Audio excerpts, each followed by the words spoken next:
What if I don't get into a school? What if I get rejected? Like, what if I apply, the next cycle and I get rejected from every single school I'm applying to? It's one shot, now the future is yours.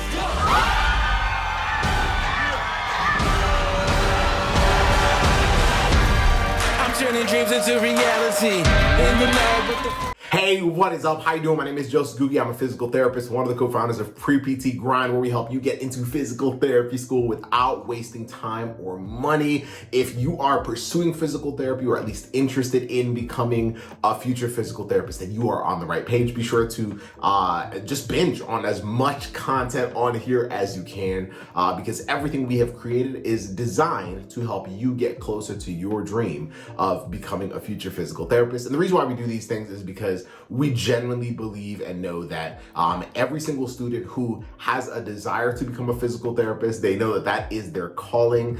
You can become a PT regardless of whether you have a low GPA, whether you've been rejected before, whatever your fears are. You have the ability to, once you learn how to control certain things, once you learn how to change your mindset, once you learn how to actually have a strategy that works for you, because a lot of students don't realize that getting into PT school is a lot of strategy. And when you can apply all those combined, good things happen. So, and I'm not saying that just to say it, I'm saying it because we've seen some very, very extreme situations with students that we've coached who have ended up getting into PT school, and it just works over and over and over again. And so what I want to talk about in this training is how to know if you are a rejection-proof applicant. So I'm using the term rejection-proof because at the end of the day, one of the biggest fears that we have as students, or for me as a former student, but for you as a student, is what if I don't get into a school? What if I get rejected? Like, what if I apply, the next cycle and I get rejected from every single school I'm applying to? So the reason why I'm even doing this video is because I recently had a conversation with a student who applied to PT school last year and was rejected from every single school she applied to. I believe she applied to 12 schools last cycle and got rejected from all 12. And so she was asking me, she's like, okay, Joseph, so I have this funny feeling that it's just gonna happen again. Like, I'm scared that that's exactly what's gonna go down. I was like, well, it doesn't have to. And I'm gonna kind of share with you a little bit of what I shared with her. Not everything that I shared, but at least a fraction that I believe will help you answer this question of how do I actually know whether I am a rejection-proof applicant? And so what I told her is, I was like, well, first thing is, when we're applying to PT school and we're applying to a whole bunch of schools, chances are we're guessing. Chances are we are shooting in the dark and we're just kind of throwing it out there and hoping things fall in place, especially when we have certain things in our application that are a little weaker, whether it's, lower grades or struggles with the GRE and whatnot. And so what this student's initial plan was before getting on that call with me was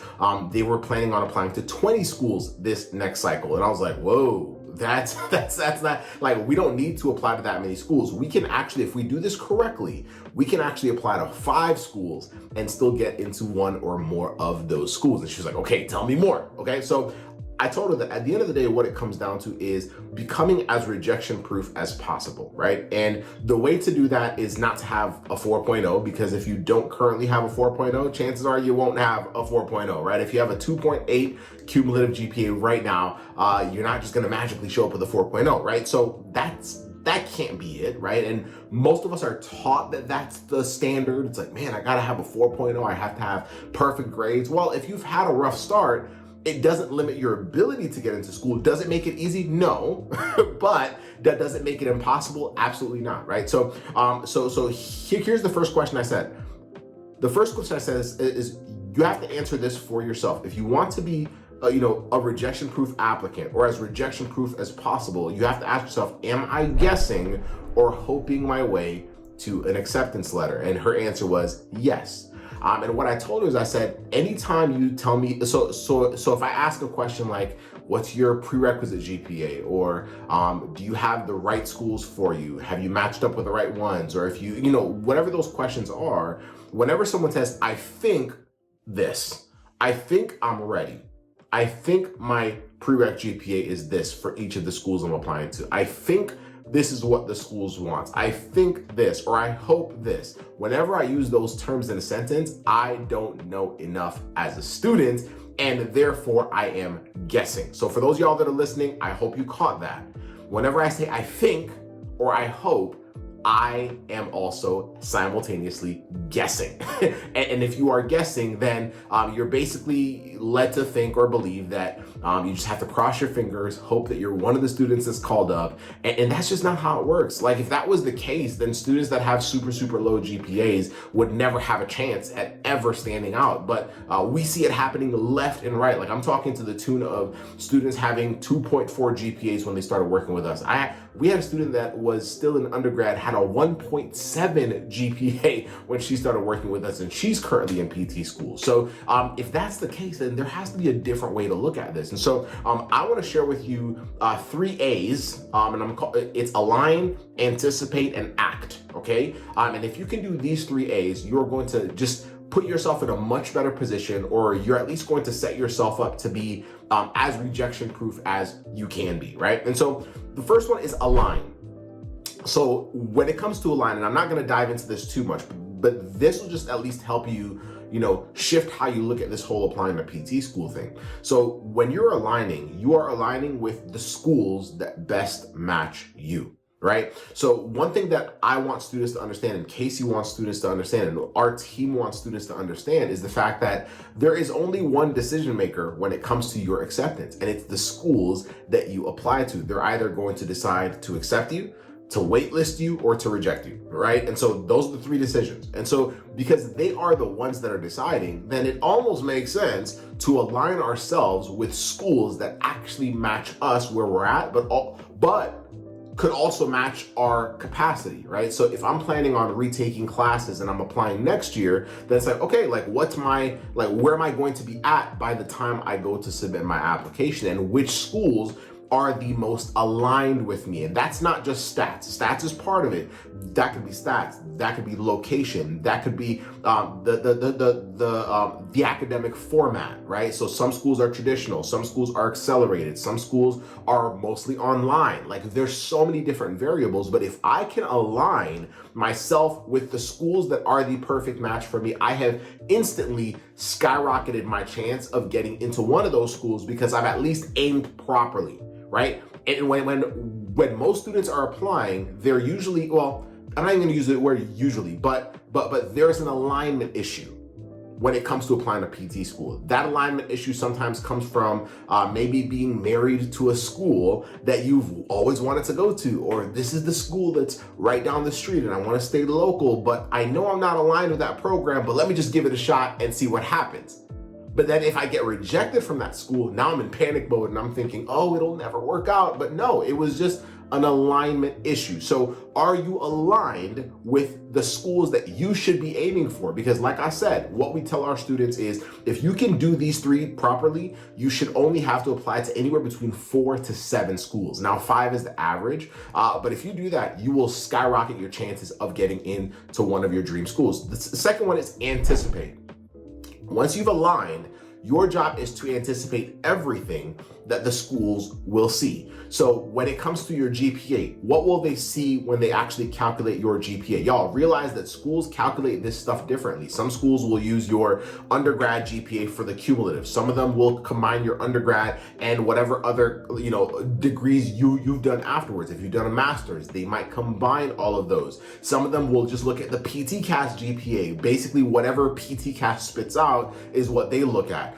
Prerequisite GPA, do they look at all of the classes that you've ever taken, even if you've retaken them? Do they average them out, or do they take the highest score? When they look at your application, how do they prioritize things? Do they prioritize grades more? Do they value the GRE? Because some schools don't necessarily care for the GRE and others prioritize the GRE. I have to anticipate everything that the school is going to think and see when they look at my application. The more I can anticipate, the more control I have over what I can and cannot do before I submit my application, right? What I tell our students is, when you submit your application, there should, the feeling you should have is, oh, I already know what y'all are gonna see. I already know what y'all are gonna think, and I've already anticipated. Another thing you have to anticipate is the fears that the school will have. I don't know if you knew that, but schools have fears. Schools are scared that if they accept you into their program, you might not make it academically. Schools are scared that if you get into their program, you might not pass the board exam after finishing PT school, which is why some schools, I'm not saying it's correct, but which is why some schools will look at the GRE pretty strongly, because they're basically saying, well, this is one standardized exam and the board exam is another standardized exam. So we want to know that the students that are coming into our program have the ability to do well on standardized tests, because that basically looks good on their part. But think about it. If you apply to a school and that school is like, yeah, 50% of our students get kicked out, and then only 25% pass the board exam on the first round, you wouldn't even want to go there. So the schools recognize how important those things are, which creates certain fears. And if I can anticipate those fears and I can do certain things in my application, part of that might be communicating, part of that might be in my essays, part of that might be in my interview. If I can learn how to anticipate all of those things and basically